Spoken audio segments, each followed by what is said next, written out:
Here's a solution to a problem from section 7.1 where we don't really have to do a lot of calculations, but we do have to read the problem carefully. This is quite a mouthful. It says, suppose the, this is for a poll, suppose the mean of the sampling distribution of the proportion was 0.75. So there's a whole bunch of stuff in between that they're trying to cram into one sentence, but the net result here is that we're supposed to assume that the mean of the sampling distribution is 0.75, which is telling us that,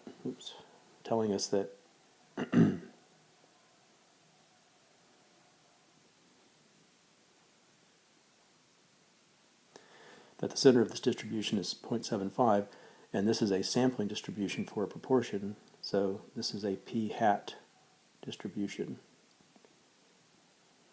So, in other words, if it were possible or feasible to go out over and over and over again, sampling 3,120 people randomly, repeatedly, over and over and over again, and every time we sampled 3,120 people, we collect a p hat to reflect the proportion of the people who voted for a recall, then those p hats that we collect would be distributed according to a normal distribution. It centers at 0.75, and they even tell us that the standard deviation in this distribution is 0.0078. So it allows me to imagine drawing in my my 3 tick marks in either direction, and I could label them with my standard deviation. So I won't try to cram those numbers on here, but let's wait and see what it asks.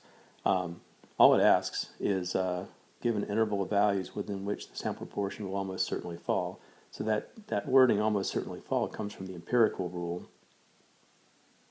So they're not actually asking us to do any kind of calculation here. They're asking us just to remember the empirical rule that says almost all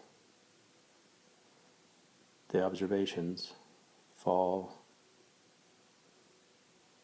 within 3 standard deviations of the mean. And so we know that. That's why we label, when we draw one of these normal curves, we start and stop 3 standard deviations below and 3 standard deviations above, because we know that this idea that almost everything should be on there, so anything not on there must be very, very rare to happen. So that's all it's asking us is actually what are these tick marks? What is the range from 3 standard deviations below to 3 standard deviations above? So I don't really need all of the tick marks, I just need that. So this tick mark will be 0.75 minus 3 standard deviations. So 3 times 0.0078, and that will be about 0.727. So that's this number. And the number over here, 3 standard deviations above, will be 0.75 plus 3 times 0.0078, which is about 0.773, so this number. So that's how we know that B is the correct answer. These numbers reflect 3 standard deviations below the mean up to 3 standard deviations above the mean. So that's what we would expect to happen if we go sample 3,120 people and find the proportion who voted for recall. The p hat that I measure will be somewhere in this curve, and we expect almost all of them to be between those 2 values.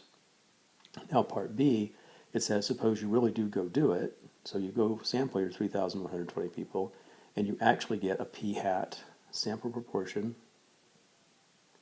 You actually get a p hat that's 0.78. They want to know if that would be if that would be an unusual result. Well, notice that 0.78 is not in between these 2 values. So yeah, that would be an unusual result, because we just said that we expect the p hats to fall between 0.727 and 0.773. So anytime a p hat happens that doesn't fall between those, we would consider that to be an unusual or rare event. And so that's what letter B is saying.